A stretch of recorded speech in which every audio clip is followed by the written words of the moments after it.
We'll move on to the oil system here. Of course, here's where you put your oil into the bike, and now you've got a view window here behind the brake to see the oil level once you raise the bike. If you hear that snap, that's this safety feature on the kickstand. Automatically retracts the kickstand. You can replace this bolt with a shorter bolt that gets this dog bone out of the way and brings the dog bone back in line here, so you can use your kickstand conventionally rather than automatically. But I'm getting lazy. I kind of like that.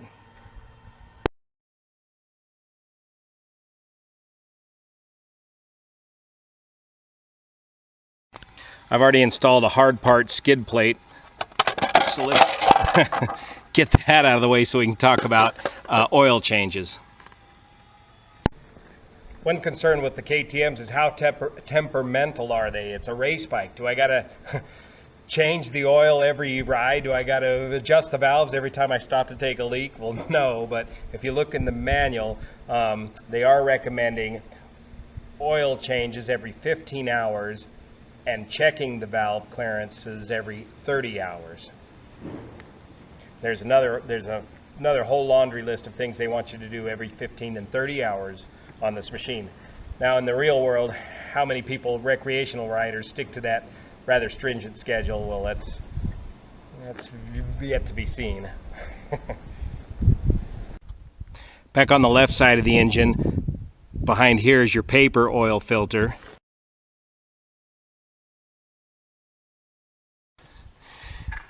Behind here is where you're going to, one of the 2 points you're going to want to drain your oil.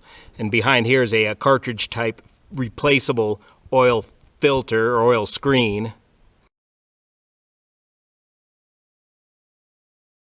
that you'll want to clean and carefully replace. And on this nut here to the rear left side of the engine is a magnetic drain plug where you'll want to get the debris off of the magnet and drain the oil from here as well. When you're underneath the engine, looking aft, there's two flush socket heads. Do not pull those to drain the oil from your engine. Your only two oil drain points are here and magnetic drain plug here. Over on the left side of the bike, we'll talk about the stock gearing. If you looked at my previous video, you can see how tall this stock gearing is on the road. You got a 14-tooth front sprocket and a 45-tooth rear sprocket, resulting in very high gearing, too high for reasonable off-road use.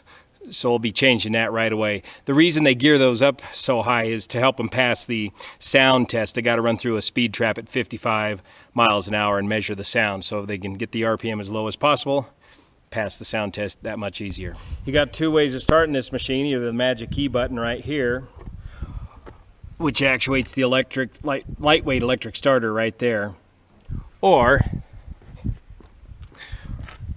your good old Kickstarter here. Now, when you're kick-starting this machine, you will be spinning the electric starter as well, so it does feel considerably different kick-starting this. Standard KTM adjustable rear wheel adjusters here.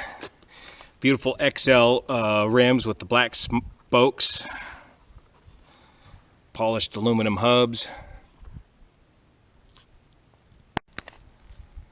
Also provided from the factory are Max Enduro DOT approved knobbies, complete with the DOT stripes. You know what these stripes are for? Theoretically, the highway patrolman behind you can see if you have a DOT approved knobby as he's chasing you down the road. Rear brake fluid reservoir complete with a sight gauge. If you see an air bubble in here, it's time to add more rear brake fluid. stock tail lamp and turn signals. Some guys are taking the dirt bike fender and modifying it to make a real clean looking rear end on these things.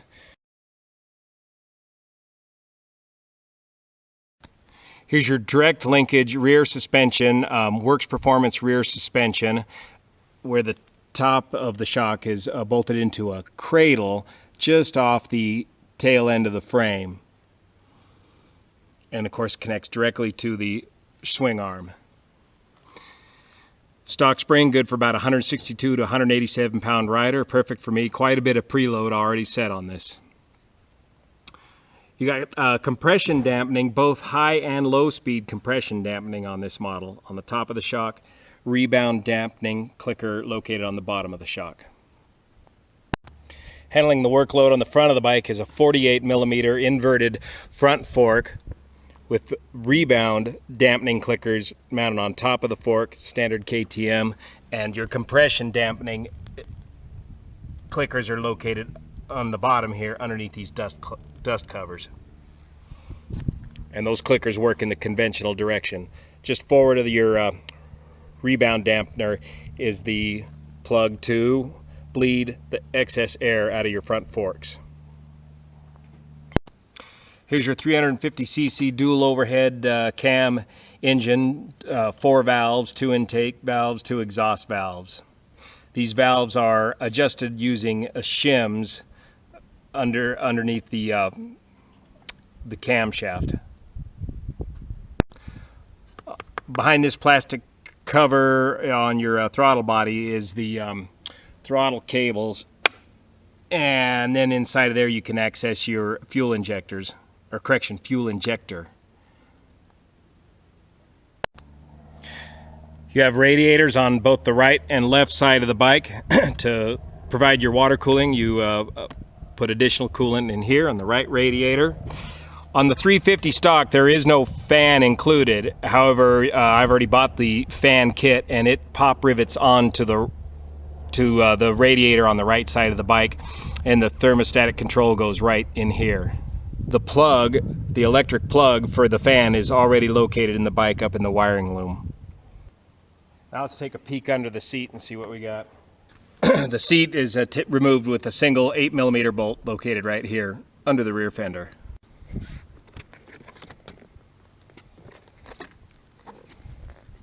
The rear seat even has little rain deflectors on the back of it and under your electrical components. Here's your 12-volt stock Yaesu battery. Here's your fuse box. They're numbered here on the inside of the box. Fuse number 1 is your electronic fuel control unit. Fuse number 2 is the fuel pump. Fuse number 3 is your headlights, all your lights. Fuse number 4 is horn, brake, turn signal, and optional radiator fan. And fuse number 5 is ignition. Here's the brain for the electronic fuel control located inside of here. And here's where they plug in to remap your electronic fuel control, right there. Here's a plug to remove power to your electric fuel pump as you remove the fuel tank. Remove the fuel tank by loosening that bolt there, pulling the plug there, disconnecting the fuel line there, and pulling the shrouds here. And unfortunately, you also have to deal with the horn on that shroud when you pull the tank. In order to gain access to your main fuse, you'll need to pull the airbox cover off, remove this 8mm screw that holds this end of the tail fairing, get it, just pry it out of the way slightly. Then you can wrestle this rubber mount off of the left side of the battery, flip it over, and now you have access to your main fuse, 20 amp. This is your main fuse on the right, and this is a spare fuse on the left. That protects the entire electrical system. So if the bike doesn't start, and you got a good charge on your battery, that's a good place to start looking. Now while we're talking about fuel injection and battery and kick starting, we got to change the way we think about these modern motorcycles to some extent. If you're in the habit of coming in and killing the bike with the kill switch and leave the battery switch on, you're going to drain the battery. And if you leave that on long enough, of course, you're going to drain the battery. If you drain the battery dead, you're not going to be able to kickstart this machine, because the electronic fuel injection requires a minimum of 9 volts just to open up the fuel injector and get things going. So you're going to need to provide an initial charge of at least 9 volts to get the machine even kick-started. So if you completely kill your battery, you're going to need to either get a jump start or get 9 volts to the system, maybe even with a little 9-volt transistor battery, to get enough voltage to get the machine started. Once you've got it started, and if the stator is providing good voltage and starts getting the battery charged, it should continue to operate. So the best advice is, don't use this kill switch. Kill the bike with the key switch, with the ignition switch. So this concludes the initial walk around and systems review of the brand new 2013 KTM 350 Exc-F race ready dual sport motorcycle. Besides the owner's manual and the maintenance manual, other great sources for information on these machines can be found online at thumpertalk.com, and Adventure Rider, as well as KTM Talk. 3 good forums for batting around questions and getting answers to these machines, and getting real world answers to questions you might have on these machines.